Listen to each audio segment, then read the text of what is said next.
hold your hand. Sister, darling, let me hold you close. Don't be afraid, I will sail the waves of you. Sister, darling, sister, darling, sister, darling. Hi, my name is Felicity Mudis, and I would like to welcome you to this month's episode of the Sister Darling podcast. And as always, we bring to you inspirational women from all walks of life doing all kinds of incredible things. And on this month's episode, I know you guys are very curious, like, who are we having on board? And this is quite literally one of my favorite women ever. Please put your hands together for Roselyne Belinda. I swear, I literally feel like people at home are probably applauding. Like, yeah, that's how it's supposed to go. They should. They really should. You deserve all the celebration because, man, you are courageous, you are incredible, and I am here for all that you're bringing to us. How are you doing? I'm fine. Thank you so much for honoring us with your presence today. I'm honored, actually. Oh, thank you so much. I know some other people are very curious to know, like, who's she? So please, you could introduce yourself. Hi, nice. My name is Roselyne Belinda, and I am a mother of 3.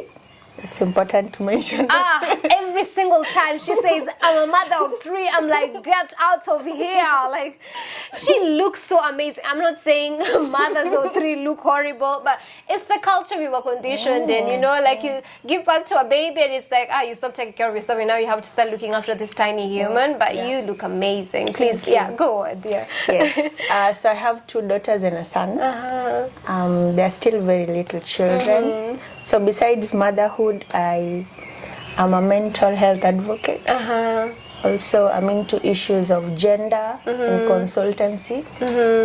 Personally, I'm passionate about sexual gender-based violence, specifically domestic violence issues that happens between couples and the family as a whole. Yeah, so wow, that's very interesting, and I'm just very curious because these are things that most of us do not want to speak about. In as much as the world is at a place where we are very woke, it's like when you're speaking about sexual and gender-based violence, but it's from a community angle. Everybody now, most people now could embrace it. But when it comes more into the domestic stuff, into intimate partner violence, people are like, no. But that's your partner. Why are you doing that? Like, shut up. Like, why would you be speaking about something that everybody's running away from? Yes. Yeah, so that's something about me. I like talking about things that are difficult for people to say. Yes. And then it will make the community uncomfortable. Yes. Because I think it's about time we talked about them. Yeah. Maybe our mothers didn't get a chance to talk about it, but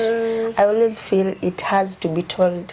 No, And if people won't say it, I will say it as my own story. Yeah. Amazing. Now you're just like, I'll say it as my own story.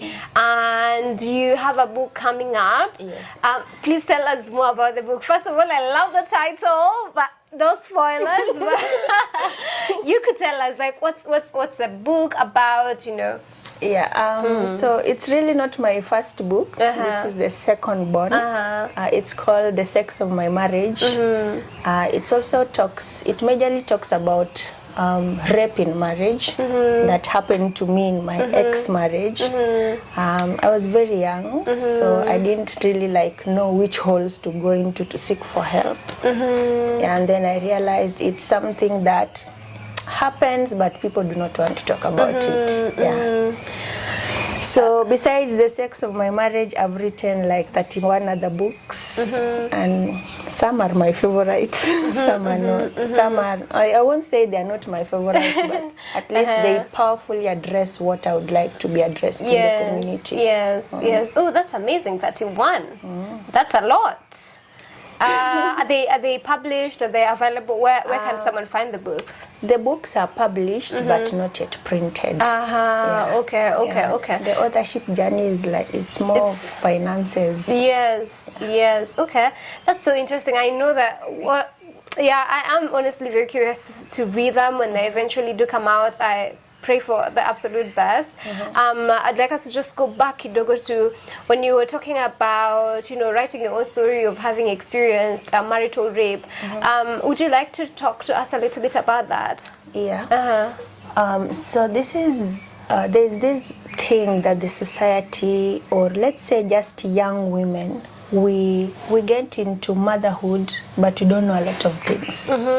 Nobody always prepares us for, childbirth. These are some of the things that would likely occur. Prepare for episiotomy, CS, prepare to die, because it's a battle between your life and that of your child. So we are really not, it's not a conversation that the society is ready to tell us as young women. So when I got my first child, I had just gone to Kenya Institute of Mass Communication and came back. And kama ulikuwa ule mse uko top 5 shule, and then uende college, it's not my fault that I went to college and came back. So my parents couldn't afford the school fees. So I really don't put so much pressure on yourself, me. Yeah. So when I came back, of course, unarudi idol, dream imeenda. I wanted to be a news anchor on TV, And now there's no money, so you have to stop school and all. So you come back home, you start figuring life as a 19-year-old girl. Oh, that's so young. So young. You are afraid of the future that you've not seen. And at the same time, relatives are having their own relative issues. And it's kind of, they're laughing at your mom that she didn't manage to take you to school. So a lot happened during that time, and boom, I found myself pregnant. And I didn't know I was pregnant because I was terribly sick at 19. All the stomach aches, the headaches, you don't know what's happening to your body. I'd gone for ultrasound and it was not showing. Pregnancy test, there were no positive things to say that maybe I was pregnant. And then finally the last ultrasound now revealed that I was 3 months pregnant with my daughter. Hi, man. I don't know if it's African men or I don't know, but I don't want to blanket all the men inside, because we have good men outside here, and we also have men who are good but they're not sure of themselves. So I found myself in that situation, 19, pregnant. My then boyfriend and husband was 21, and he just disappeared out of the picture. No way. Disappeared. So you find out, okay, your body is having all these changes, you don't even know what's happening to you. You finally find out you're 3 months pregnant. You tell him. I tell him, but then now he disappears. He just ghosts you. What were you feeling in that moment? Gone. And the way our parents usually are, the African parents, you get pregnant, you've messed. And I can assure you that my mom told me all the negative things. That sometimes I look at these young girls and I say, if you had what I was told back then, you wouldn't have been here today. Wow, so now you're pregnant, you're having all these changes in your body, your money is gone, and your mom is raining every negative thing down your head. She had the dream that her daughter would be like Lupita Nyong'o. My dreams were American dreams. I know, because you said you were a top performer in school, so Now, we were 5 girls actually in high school, and we were top 5 girls out of 95 students. We topped our KCSE exams.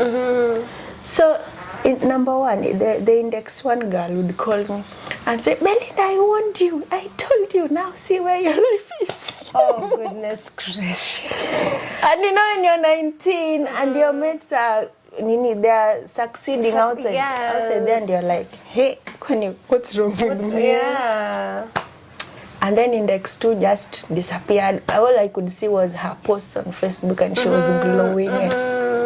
So you're literally also losing your friends, and the few that are remaining are judging you. Those are my friends, like my friends. Oh my goodness. So this is happening at this moment. What next? I don't know. And then I tried to reach index 3. And then she was like that, so serious with life, you know. She's into doctorate and she's a doctor. No. How am I going to talk to a doctor? And I'm pregnant at home with like relatives are gone. You can't reach them. You can't reach them for help. When they come, they're just mocking you, you know. So at some point, I understand my mom because all the shame that was going on. Yeah. And she felt like her whole world had collapsed. I was like the star because my brother is not so like into the limelight to do what the things I'm doing. Yeah. So it was a dark place for both of us. And then I said, okay, it has now happened. I can't do abortion because the stories we've always had when growing up around abortion was death. Yeah, nobody ever talked about safe abortion. Yes. So we didn't know those things. And then there's this lady. She's called Janet. She's a midwife, but a midwife who is recognized by the government hospitals.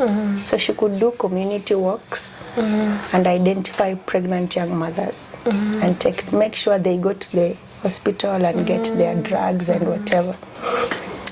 So she came, and all the time I was hiding. I was pregnant but hiding. I was not going out, Felicity. I was just inside the house. Yani unaambiwa zile negative things na uko tu kwa nyumba. Number 2, you don't have a phone. You lost the phone. So now it's you, the walls, the house, the cats, and your dreams that never came true. Yeah, so I thank God that at some point I had the company of our cats. Then I met another cat that also gave me strength. I met her at her worst state. And then she kept changing. And that transformation kept me going. And then with the time, I started rearing chicken. And this chicken, miraculously, I sold like over 20 chicken. I don't know how that happened. You are just 2 female chickens and then 1 cock. And then just miraculously they started laying eggs, and we are at 26, 1 egg gets spoiled, and now I have 25 chicks, same to the other one. So that way, and the chicks were growing so fast. And kidogo kidogo I was able to buy clothes for my child and prepare for its coming. Oh wow, so now you are literally having to look for things for your baby by yourself. Your mom in this moment is like, I'm so done. There's nothing I can do with you and for you at this point. Now, of course, she quarreled, and then ikafika some months. Now the neighbors were like, you can't say this. It has happened. It has happened. So, huwezi fanya vitu kama hizo. And then I could get so uncomfortable with. Unajua pregnancy kikuja unafeel tumbo huku tumbo hujijui. I started losing my hair, and then the neighbors would say, that is a baby boy. When you're having a baby boy, you lose your hair. And some women would say, she's glowing. That is a baby boy or a baby girl. So I was like, hey, hakimenichosha hizi story. So from my chicken sales, I would save some money. Naenda saiba part time. Naenda na Google about his pregnancy. And then napata. I was really concerned about was the due date. Mtoto akifika, what are the signs? What should I do? Where should I go? And then I used to look forward to going to the cyber and then just learn. Yes. Because now my mom angeniambia hizo story. My brother is in grade 2. Well, so there's this lady that came. She was also a young mother. I think she was older than me with 2 years, if I'm not wrong. But she had just given birth to her child, who was 3 months. Na also the baby daddy disappeared. So her story was even more painful when she told me that the baby daddy said he's studying, he's not yet ready to be a father. And then she could come to our home. It was a gated compound. And she would come and tell me, tokanga inje Belinda, tokanga inje utembee, exercise, nini. And I will tell her, mimi naogopa watu wataniona na tumbo. Because it's also a neighborhood nimegrow tangu mtotoni, and then the women who are there have been seeing like, hey, huyu anasoma. So nikijitokeza na mimba itakuwa story gani? So I was afraid, and it got to a point that tumbo ilianza kunisumbua until that midwife had to come. My mom called her, and when she came she palpated me and then said, hey, na wewe utazaa aje kama utembei? Fanya exercise, tembea. And then she massaged me, and then I started feeling some relief. Then over time I could do the massage on my own, because now I had learned. So alitupeleka hosi ingine hapa stage FHOK. And I think those, I still remember that hospital today. They were just so kind to young mothers. They gave us basins, baby basins, pampers, hizi tudogo ya watoto. And that gave me more courage. I was like, hey, mtoto anakuja, at least. We had those little small things, and medicine, unakunywa, unarudi cleaning. It really came through for us that time. Amazing. And I was encouraged to keep going and expect this child. So with the time, now my friend, the one who had a baby, would come. My mom didn't like her, I don't know why. So she could come to our gate. Our gate is kind of grilled, but kuna ka window somewhere. So she'd come and call me, Belinda, whispering, and then I would know it's her. Mama kuyuko. And I said, no, she's not here. And then ataniambia tuende. Ama angekuja ndani anisaidie kuosha vyombo. And then we are still friends today. She encouraged me to now, ningekuwa nafungua gate natoka nje naenda kukaa naye kwake. She was staying in a kama small mabati. And then I asked her, what are you doing to feed yourself and the baby? And then she told me she is doing this wash cleaning for people, and then she gets paid. Hapo ilikuwa opposite KMTC, so we could get a lot of gigs from the students. Kuna ule ataki kupika, umpikie, akulipe, umopie. And then I found myself doing those odd jobs with her. Tunafulia watu. Tumbo iko. Wow. Tunafua, tunalipwa, tunamop. Kuna zile days inafika siezi bend. So nambebea mtoto amop, aoshe vyombo, then tunagawa hiyo do. That must have been so hard. And then we cook. Najua ukiwa na ball pia kuna days ujisikii kuna kukula. If you don't have the encouragement, you won't eat. And it's important you eat. So I'll just sit with her and we eat. Even though my mom alileta kelele mingi, but at least she could understand me. She was at my level. She was also almost my age mate. So tunaelewana vitu mingi. And then we talked, and she could tell me about labor, what to expect, and I was ready. Wow, that's really incredible and hard at the same time.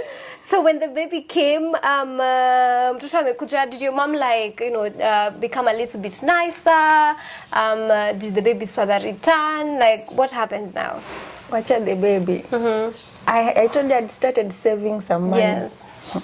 The baby's daddy came back in the picture. And then me with my Red Cross hat. You didn't just say Red Cross hat. But okay, I'm very curious to see what this Red Cross hat did. I welcomed him back. Forgave him. Took all my savings because he told me I'd found a job and he was called for an interview. No? Okay. I went with this same hat. So wait, to the market. wait. He's coming back how many months down the line? It's now, I'm almost due. Like 3 months. Okay. So you give your savings? I buy him a tie. and a shirt and rangi ya viatu. And I pray for him. And I wish him the best. At the interview apite. And I cooked and carried him food. Akule. Wow. I'm telling you, by 2 p.m. he had gotten the job and sent me a text message on my Kaduda and said, you are so expensive for me, you are a princess. I've gotten the job at Bai. What? Are you serious? Bai. Hivo, kwa Kaduda kangu ako kadogo. Did he not see that you weren't expensive at all? Like, you quite literally took all your money you quite literally took all your money to fund him for this new job, you know? Thank God I'm not a drunkard because nilichukua pesa zimebaki nikaenda Kondele kwa soko. Kukula zile tumuguza kuku. Wazina kwa fried up. I swear it can depress you to that extent because what? I just told Maggie to end it. Yeah. We ate. Alafu I had an addiction. Hizo ndio vitu ningekula na balls. I would just sit in the market and ask that woman, hujapika? I had 2 women. Kama ule hajapika nitatrek hadi side nyingine. So I would eat hizo mguza kuku nimetulia hapo. And then after eating paka nikachoka nao ndio naambia Maggie kenye imefanyika. She was so disappointed. She was so angry. Kaambia sasa tutafanya aje? Tutafanya aje? Hata do tungeweka tusaidie transport kufika. But I was lucky kidogo because where my mother's house kuna some rental. So at least there was an income coming in. Yeah, so I wasn't so much worried, but even so I didn't want to touch my mother's money. Atasema kila kitu ni yeye, or that could have made me more lazy not to work for myself. So bado niliendelea kungangana, and when I was like 1 month due, nilikuwa na suitcase imejana kila kitu ya mtoto. Wow. Impressive. Za mtoto, yani mtoto wangu alikuwa naweza mvalisha hii wiki 4 na bado ako sawa. Ako tu sawa, tutafua hizo zingine baadaye. And it's not like the dad bought. You did everything yourself. Myself. Wow. The baby came. Guess who was now the new mom? My mother. She completely changed. I'm telling you, mtoto wangu wa kwanza huyo sijambeba beba. Because my mom angekuwa naenda salon, amekaa na mtoto amebeba, anapiga story, anaringia watu mtoto. Mimi unaweza jiulizana msichana mtoto wake alienda. So my mom could walk around, and that is the time that I could also take to read more, reflect on what has happened, and also write. Yeah, because at least mtoto alikuwa na company. Yeah.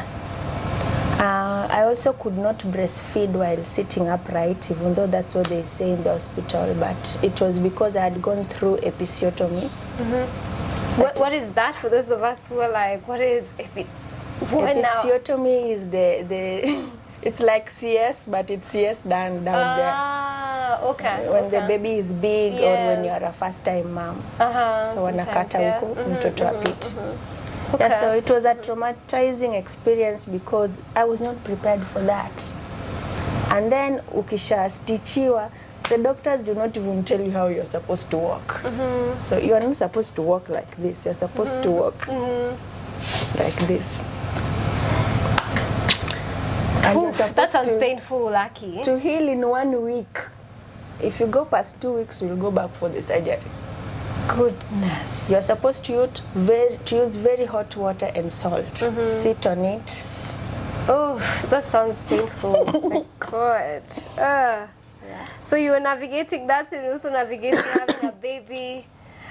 Wow. And you know, with that pain, you can't sit upright for long. So I used to breastfeed my child sleeping, like lying in a lying position, until she grew older. Yeah, so that's when I started reading more books. If I had time, I would go to the cyber and find out what is going on. The dad came back when the baby was 3 months again. Now, through another friend, Ali let us some gifts. and some clothes. And then he explained himself. Si tukasameana na hiro yangu. Red Cross, yeah. I think I will start telling people like Red Cross, yeah. With my Red Cross hat. Yeah. We went and found a house and started staying together.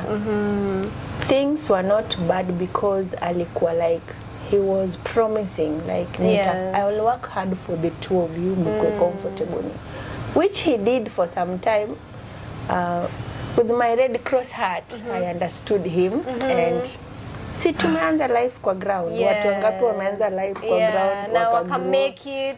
Kina Barack Obama walianza kwa bed sitter and so hizo vitu za kujicomfort hizo. You know. It's because also I'm a firm believer like set my foot to do something, I know it will prosper. Yeah. So we started working things. Nikamwambia, you know me, for me, I am not a housewife. I was not born for that. So what you need to know, I need to find a job. So akasema, because you're my wife, let me go to school where I'm working at and ask the director if you can come and work. Nilienda interview na mtoto wangu wa 3 months. Nikapata job. I don't know where the energy came from, but nilikuwa nafunza watoto, there were results. Mpaka nikaanza kulipwa mingi kumshinda. Oh wow. Yeah, so time ikaenda, things happened. Things happened in between. I don't know what got into him. Unajua, if you are a mom, a young mom, you are not prepared for this entire motherhood journey. Yes. Kuna 2 days mtoto anakulilia mpaka unaanza kulia. Unashangaa ni tumbo ni nini, and then the baby is not talking. Sometimes ni kuizo diarrhea, mtoto anatapika, saa zingine ni meno yake, just fever out of nowhere. Yeah. And the baby is uncomfortable. So those things used to stress me out. And then I came to later realize that zinaitwa postpartum depression. Yeah.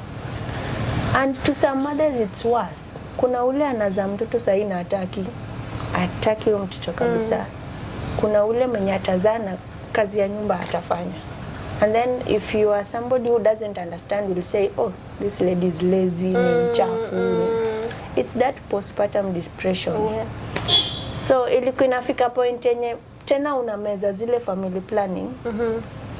Hauna appetite ya kukula. You literally have no appetite for anything, even for sex. And then that is when he began forcing himself on me. So the first time we did it with my Red Cross hat, I understood, forgave him. The second time we did it, I understood and left things. See, we are villagers. Now the third time he did it, nilikuwa nimetoka kuzaa my son. Yeah. Imagine the blood, the pain, the exhaustion. Umechoka, you are confused. Hujahila hata kwa ile depression ya kwanza. Oh my God. Umeingia kwa ingine. Na sikujua that I was expecting my son. I was just tired, stressed. I have nobody to talk to. My friends, they are succeeding. Why would they need me? Wacha nitawaangalia tu kwa Facebook. Alafu nirudi kwa maisha yangu. So I was among the housewives wapo. But I had a dream. Nilikuwa kuna days I could sit and just look at my certificates. Nimeshafanya kazi ya nyumba and I sit with my certificates and the memories, what my teachers would tell me. And I say, God, I'm not giving up. Yeah. There's still hope in these certificates. Yes. Wow, my goodness, Belinda. Like, first of all, my mind is reeling. Okay, wait. Let's go back. We come back to this. It's like this is happening for the first time, and then you have a conversation about it. You know, with him. Yes. Did you like have a conversation with him the first time he raped you? We had a conversation, and it's also because maybe I didn't have that much knowledge to back whatever my feelings were. And also he was a young man. Hakukuwa na ile like academic wise mimi nimemshinda. So na yeye pia ameraiziwa ushago, so ile experience ya tao sana hana. Not much. Yeah. And then this happens the second time, and now the third time things are getting now worse. So you're like, I just had a baby. Worse because you remember it was Matiang'i who said that if you are not a TSC teacher, tusikupate kwa shule the next day. So I had to quit to leave my job. Yes. I was working as a teacher. Now there's no income for me. Yes. And it is a private school. Income ya private school si zile consistent. Yes. Mtapewa hii month, next month mongoje. Yeah. So stress ya hao landlord ako hapa nataka do, mtoto ndio huyu pampers, mimi mwenyewe pads, and like hiyo life ya kuomba amani nisaidie pesa ya pads is not for me. Yeah, so I had a lot in my mind that nilikuwa naona unataka tufanye sex na tujalipa. That was my reason. You, the priorities were just different in that because moment. mlango ikifungwa naenda wapi na watoto, and uko home pia mom is not like uliza ukiwa mdogo sana sijui nini unaenda shuleni. Wow. So my only comfort, my home, the one I know ni nyumba. Yes. So ikifungwa me I'm gone. Wow. This is crazy. So when this happens, the third time when you're having your son, what do you do? Like, what was your reaction in that moment? I complained, I screamed, and also because we didn't want to attract attention, venye nilipiga nduru, he started apologizing. Akasema tu he's sorry nini, akujua ataniumiza. I don't know what happened that time. Akujua atakuumiza, like you just come on.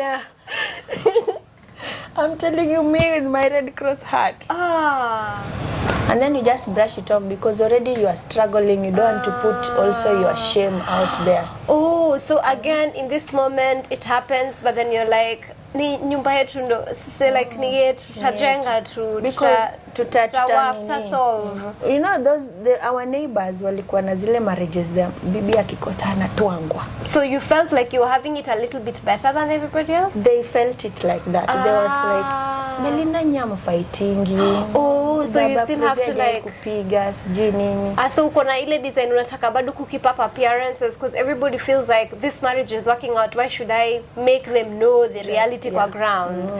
Oh, that must be so hard. And it's one of the reasons, you know, now that you're doing this work that you're currently doing, what you talk about off and off, the reasons why women stay in abusive spaces. It's like, what do people say if they just knew, you know? So that must have been hard. That must have been hard. Yeah. It was too hard because when he leaves in the morning to go to work, I will remain here with my babies and the women of the plot. And they will be gossiping. And those ones, plus your stresses, plus the babies, they're still young. They should be breastfeeding. Actually, nilipata nilienda kwa nikangoya mtoto nika faint. I don't know how I collapsed. Niligonga kichwa kwa some railing ya metal ilikuwa hapo. The compound was cemented, and then kuna hizo two railings za I think zinapitisha maji ama drainage. Nikachapa kichwa hapo. Luckily enough, one of the neighbors had his contacts. So she just called him, akatoka shule mbio ukuja. And then at least she knew how to do a first aid. And she gave me sugar and some water in a spoon. And then I came back to life. And I found people walijaa watu sasa wanaongea afai kufua, afai ku. So you're this oh goodness.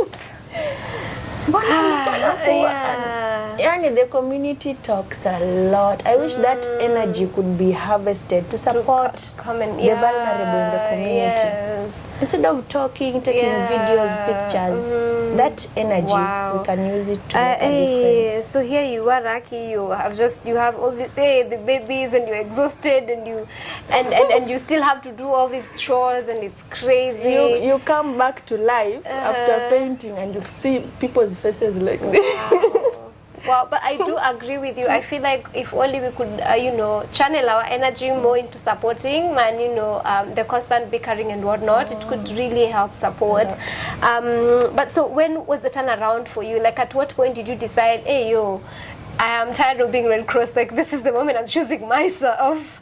So I waited until I was now strong enough. Remember my first child, it's my mom who helped me with the healing of the scar and the blood, and so at least I had an idea what to do once the baby is out, and also what the doctor said. So I could clean myself well, ensure I had the cottons for blood absorption and everything. Until I was able to go back on my feet, and then I started hawking sandals. That was a biz we did with a neighbor. We partnered. So because she was breastfeeding a newborn, I could leave my babies with her, and then I go hawk the sandals. Then come back, then get my share. At least buy food to Kule. She was a Swahili, so I could listen to more of her stories from the coast. Hata ingawa Kiswahili yake ilikuwa ndani. Unataka tu I love how you switched to Swahili in this moment. You went like ingawa Kiswahili yake ilikuwa ndani. But Kiswahili ya wala binwala huko. So I just nod just for company because we lost in translation, but okay, cool. But we can talk because I needed somebody to talk to. Remember, now I'm staying far away from Maggie. Home, and your friend, So, one time to argue one night, and then I told him, one day I will leave this house, and I will live with my children and my cat. And he was like, who is going to marry you with two? I will walk and reach that road and go to Kisumu with or without your support. Wow. So msemezoea this wife mwenye amekwanga ametulia is taking all the bullshit, but now suddenly you are like, you guys are not going to do me like that anymore. First it is his mom, and now it's him. You're telling me his and then his brothers, and then kuna history at the church. Respect pastor. Okay, we are supposed to respect the pastors, but not fear them. Mimi, hii story ya rape, we had to summon all the pastors. And I told the pastor, he was the one who went to accuse me that I'm not talking with him for over a month. And I told those pastors boldly, I'm not talking with him because of this and this and this. Actually, it was surprised me and their pastors because previous pastors nilikuwa namfunika and we would solve things, but the main issue ingebaki. This is so wow. So are you surprised at yourself at this moment, because now you're so used to being quiet and just covering up whatever is happening in your home, but suddenly you're like this new you is coming forth. Were you surprised that was happening? I was surprised. I was in fact afraid deep inside me. I was like, sasa nitaitwa tena ni that bad wife, that bad woman, that woman who is going against rules, she's rebellious, vitu kama hizo. So kwa nje unaongea, but ndani ya roho yako you're panicking. Walikuwa ni slap. And you know that's a fear so many of us women in the quote unquote rebellion you live with, because you're like, this could go south very fast. But wow, niko mbali, my family, mamangu na bro wangu wako Kisumu. So nimesha face mother-in-law, whatever watu wachune tu hizi viboko nitandike hapo. Wow. So mimi nikisha bastingi, I also don't speak in Swahili, English. So mother-in-law is like, what is she saying? So it's English. And then luckily enough, one of his brothers used to take my side. So, and he would speak sense to me, and I would spend most of my time with him. And I gained my insights on how to do things from his advice. He even took his time to come from Kisumu and meet me, and we talked. Encouragement, alikuwa ananiongelesha vitu positive, and I like that. This is just getting wilder. So now uko hapa umeingia kwa ile phase ya I'm not taking nothing, no bullshit from anybody no more. Is that the moment you walked out of the marriage, or like when exactly did you do that? You know, I was fierce, but naturally nilipachikwa ile moyo ya huruma. So we came back to Kisumu. Ile day nilikuwa naitaka, sio ile ya Friday. Kufika Kisumu tukakaa. Si baada tuongeeji tuko na hasira za home. Yes. And hizo hasira build up, I'm pissed off, nikamwambia mimi kuna tu time nitatoka hapa na utaamini nimetoka. Because number one, naona you are uko mama's boy. Naona ule msee umefika home badala kae na bibi yake huko amekaa na mama yake. Okay, si mbaya kukaa na mama yako, that's your mom. But now you are a man. Yeah. I'm carrying your child na ngangana kulisha mtoto supu ya samaki, alafu wewe umeenda kulala kando ya mama yako huko. So hizo vitu zilikuwa zimeanza kunibo, and then kuangalia nyuma naona I really sacrificed. I forgave you so many times. Yes. Because I was seeing that you would see sense and maybe change.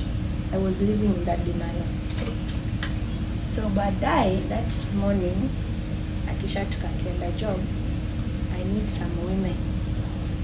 I don't know what happened to one of the women at night, but it was like she was raped with the husband, who is a drunkard, forced himself on her.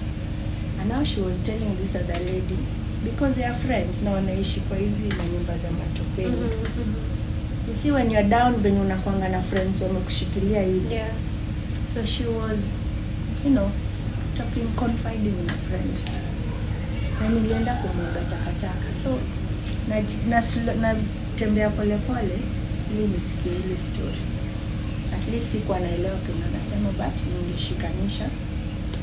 And the way she was talking about her back being in pain, and anasema imekuwa ikihappen for long, and she doesn't know who she can go and talk to about it.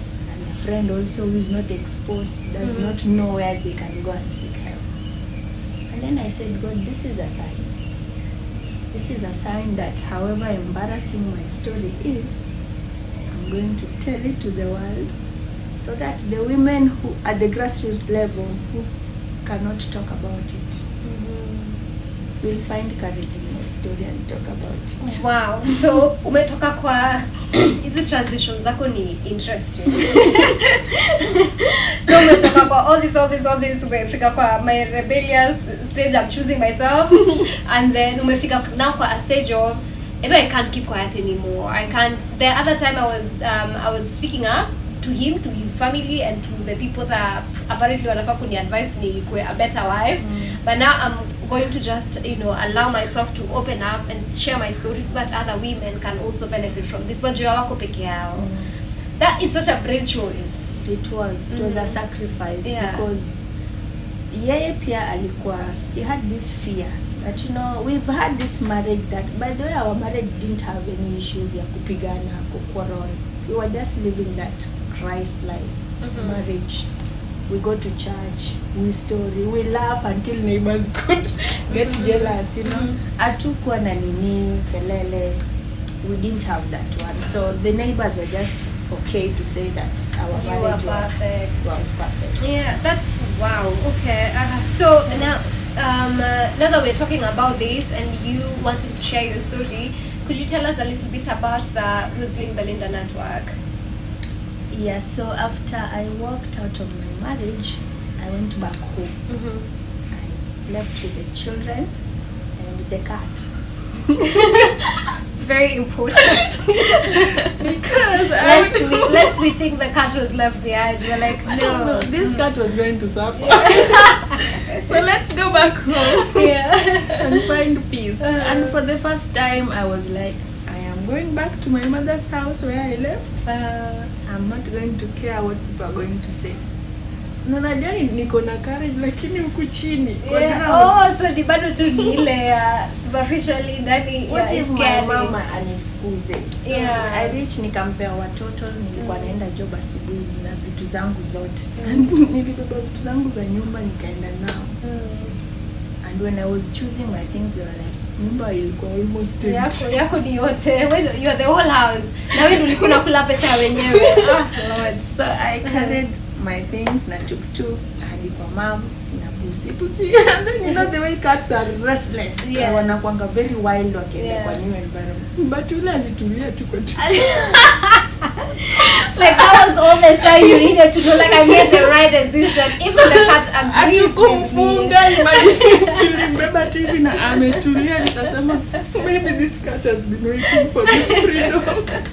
The cat has been looking at you like, when are you going to make the choice? When are you going to make the decision? Yeah. And I went home. Na aka relax. At least I was able to sleep, to relax, to end a job asubuhi. Yeah. And then I began Slum Women Foundation. Amazing. To end even nyuma kidogo ndo turudi Slum Women. Your mom, reaction yake ilikuwa aje kwa hii moment, because the pregnancy wasn't so well, received, the news of the pregnancy. Hii news ingine alireceive aje? Nilifika nikamwambia naenda job. Hawa watoto usifungue gate. No, because I was also not ready for her quarrels. You said you're not having a conversation, no? Nimewaleta. Funga gate. So did you have the conversation later on? Najua nini imehappen na urudi gate itakuwa imefungwa kila siku. No, I just told her what was going on. By then my mom has never known my rape story. Oh, so akikuwa kwa nini yake nadhani tu the marriage just didn't work. Hakuwahi kuconvince urudi or anything like that? No, but she could call and send me money for support. Alikuwa najua sina job. At least that kept me pushing. That's amazing. And then na hustle, at least any month pia atakuwa amenitumia do ingine, so at least she had molted kidogo. Yes. So when I went back home, I was not ready for Belinda. Belinda did this, Belinda is that. Funga gate. Funga tu gate. Nini imefanyika nitarudi kukwambia jioni. Funga tu gate. Yeah. Because I knew my ex-husband could come and achukue watoto. Which alinizungusha nao sana. Could come, steal the kids, go with them. It was a fight. Na watoto ni wadogo. My goodness. Sasa unarudi home kutoka job unashtukia tu watoia wako. Kwanza uko job unapigiwa simu, mama ananipigia simu ati watoto walikuwa wanacheza tu hapa nje. Oh my god. Wameenda wa. And then it reached a point he was using my brother. Anapea brother yangu do, anafungua gate anapea watoto. All this time my brother is keeping quiet, doing things behind my back, and I pretend tunatafuta mtoto na alishapewa do. So you can imagine stress, niko na stress ya home zile za huko. What will the community say that nimeacha my house, my marriage? Yes. I'm going home. At workplace pia niko na stress, sometimes I concentrate.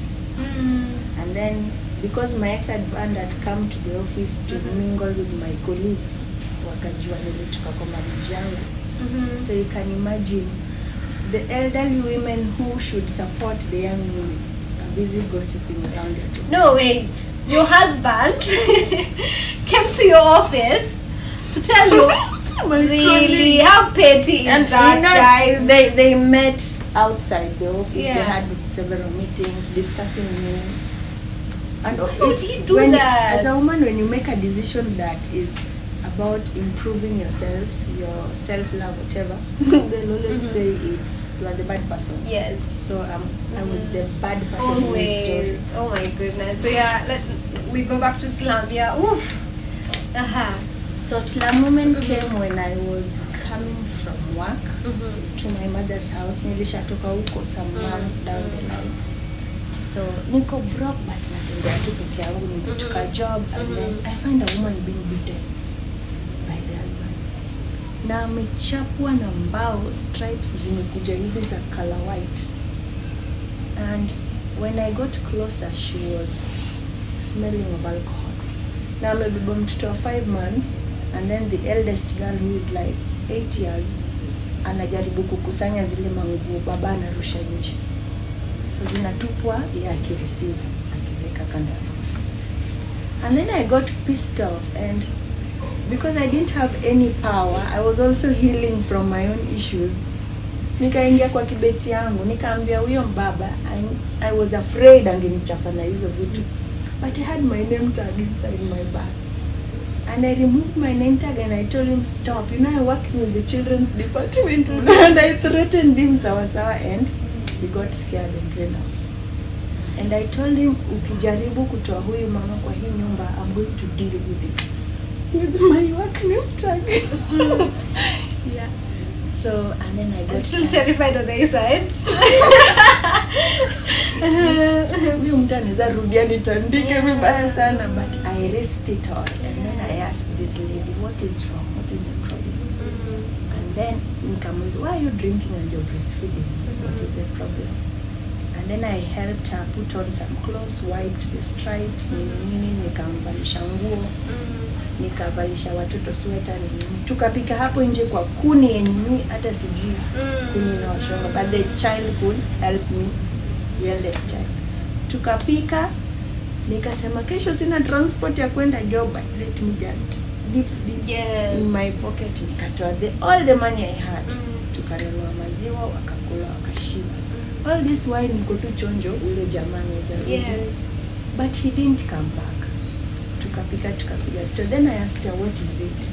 Mbona unachapwa hivi? And then women are laughing and standing there saying, oh mama anakunywanga pombe. Like mtu anapigwa na mtoto wa 5 years old, 5 months. And then all you can do is laugh. Hata kama kuna kenye unaweza saidia na. No. So this lady tells me the husband had infected her with HIV. She's 28 years old your time. I'm 20 years old. I think 2021. And then I'm like, wait, sasa inataka kuanzia wapi? Then I ask her, so why are you drinking? Akaniambia, mimi hata siko na kunywa pombe. Home, na watoto wafanya. My brother, the only work he does is kuchungia watu ng'ombe. What pains me the most is like, sija accept ugonjwa. So hajawahi imagine kwa maisha yake atakuwa na HIV. But now here amejipata na HIV, anameza dawa, chakula hakuna ile mzuri na inabidi akunywe pombe. And then she is breastfeeding na sometimes hakuna chakula. So you could see her breast is gonna pass. So the baby is breastfeeding the pass. And then I asked her, is there something I can do to help? And then she said, yeke nangependa tu ni chakula na uongeleshe mtu ache kumchapa juu. Sometimes anamkata hadi na panga. And I got so furious. And then I went to talk with my friends online. And I said, I'm doing this project. I don't even know its name. But I have some women in my community that I would like to support. And then Namini, who is my friend, came through for me, sent me some money. I set up Facebook page, nika buy bundles, nika hapo Alicia's Slum Mamas. That was our first name. As I was trying to figure out things. I would tell friends, ukiwa na manguo nipe, ukiwa na food nipe vitabu, so that I make these children's lives better. And then I got to talk to the husband. Nikamwambia, you cannot do this. Because the next time utarudi kuchapa huyu mama, I will take actions in my own hands na utapenda. And then that is how Slum Women Foundation began. So we could, just with her and her children, she is actually our beneficiary, the pilot. Yeah. So she is the face of Slum Women Foundation. Wow. How long has Slum Women been in operation for now? Now it's like 9 years. Wow. Yeah. That's impressive. So that's how we started doing it pole pole. And I called friends and talked to more new friends. I have friends who are supported. We eaten food, we printed t-shirts. We don't have any specific funding yet, but at least the little or the more the friends are bringing in, we can push the organization going. Do you have like a channel where people can contribute towards, this particular initiative? They can go to Facebook, Slum Women Foundation. You will find a number there. Okay. So if you'd like to donate clothes, you can call the number. If it's in cash, just use the number and send it. Yeah. Oh, amazing. So now women literally in your community have a place that they can, you know, literally come to and have conversations and get help, basic help for themselves and their kids. Yes. That is so beautiful, and it all started, you know, like one thing I'm picking from this entire conversation is like, I was so scared, but you know, I just decided to do it. Like, that's the one thing I'm picking from this entire episode. I'm just like, do it, just do it. You could be freaking out on the inside, but just do it. Do it afraid. Yeah, that is so beautiful. So like in the near future, what more should we expect out of you or from you? I still have my Red Cross hat. Clearly, you're doing Slum Women. Like now, you clearly have found the right place to channel the Red Cross at, like Slum Women Foundation. Yes, so that is where I meet women who are going through rape in marriage, who are going through domestic violence. Yes. And initially, the dream was to just center around women and young girls. But then later I came out to realize from my other initiatives in the community, I realized that children are also being affected. Yes. When their moms are not being raped by their fathers, it's the children who are being raped. Yes. Yeah, so I you know, sex without consent is rape. That is what English defines it. But to the extent of which things are happening, I don't like to call it rape anymore. It's sexual terrorism for me. And I feel like sex has been weaponized to kill, to destroy, to harm, to hurt the children, the women, anybody that would be near that sex is not safe anymore. Yeah. So to me it's terrorism. Yeah. That's wow. Okay. That is an interesting way of looking at it. Yeah, because I agree with you. We live in a society where it's crazy, you know, and sometimes you sit back and you wonder, but why would you be defiling a child? Why would you be there? Yeah, what's wrong with you? Why would you just be raping someone? Like, what's happening in your head? Like, you know, but what? That's a whole conversation for another time. And I hate that we are running out of time. I hate that we're running out of time because I would want to keep talking and keep talking and keep talking. But please, like when you mentioned the sex of my marriage, the book, there was a time that you were running a drive for it over the same. Could you like just let the people know what the drive is about? The book is printed, but it's published but not yet printed. Yes. So the drive was to fundraise for its publication, which is roughly 100,000.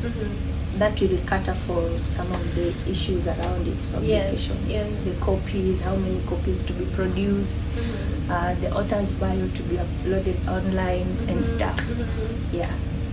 Amazing. So we're putting a paybill number hapa chini. Unaiona, si ndio? Usipite hiyo paybill number na usikose kutuma kitu. Like, it doesn't matter how much you send. I just feel like when every single time a woman breaks the silence, we need to hear these stories. And if we can hear these stories as authentically from their person themselves, you know, in a create to your ripple effect. Because now that Belinda has been coming out with her story, a lot of other people have been benefiting from just hearing, you know. But because you cannot reach everybody within the community, sometimes if it's in a book, I mean, you can sell a book anywhere, everywhere in the world. So if you would want to just be part of the movement against sexual and gender-based violence, I think that you should. And I know other people watching are curious because they must be as intrigued about you as I am. So kama mtenda kutafuta na kupata wapi on socials? Kama mnanitaka mtanitafuta Facebook as Roselyne Belinda, Roselyne with Lyne. On TikTok it's RoxyBesh1. Instagram Roselyne Belinda. What else? LinkedIn Roselyne Belinda, Threads Roselyne Belinda, WordPress Roselyne Belinda, X Roselyne Belinda. Correct. So Belinda, what would be your last words? Like, just a final word you'd give to someone out there who's probably, you know, trying to navigate life, having gone through intimate partner violence or just marital rape in itself, and trying to build up their lives again. What would you tell them? My last words would be, do it afraid. You know, there's this thing about society suppressing the young women Yeah. so much that it becomes toxicity. It's not a sign of love anymore. When a woman has gotten pregnant, it is bad, you're a taboo, you're blah blah. That even marks my second book that is called When a Woman Dies. Not just the literal dying, the physical death, but when a woman dies, anaweza kuwa amedai, marriage iliisha, ako tu hapo physically. She died. She died when she's giving birth to her children. She dies when the in-laws are accusing her that she's fat, the husband is thin, blah blah. So a lot of things are going to be said, and you're going to be told so many bad things, but do it afraid. It's okay to cry, it's okay to feel bad. After that, just rise and do it afraid. I always say do it afraid. Many times. Choose yourself. If you have kids, choose yourself and the children. I'm not advocating for divorce. I know that is what society is positioned to. Yeah, positions. All feminists, they want a divorce. No, I'm a happy feminist. I don't want a divorce. If it is love that you can go back to, give yourself time so that the two of you can seek help and then, find a base, a common base. What will work for us, isn't it? If it doesn't work, please just go back home. Start from somewhere. They will call you names. I'm still being called names, and we are here. Flourishing. So Do It Afraid from Roselyne Belinda herself. Thank you so much for coming. Thank you. This has been beautiful. This should not end like Right, I know. It shouldn't. We should have more episodes. Just keep having conversations. But you are doing such an incredible job in the community. More power to you, and just keep thriving and flourishing. That has been the Sister Darling podcast. We were joined by the incredible Belinda. Thank you so much for watching, and thank you so much for always sharing all the work that we put out here. Remember that this is the Sister Darling podcast, leaving no sister behind. Sister darling, sister darling, sister darling.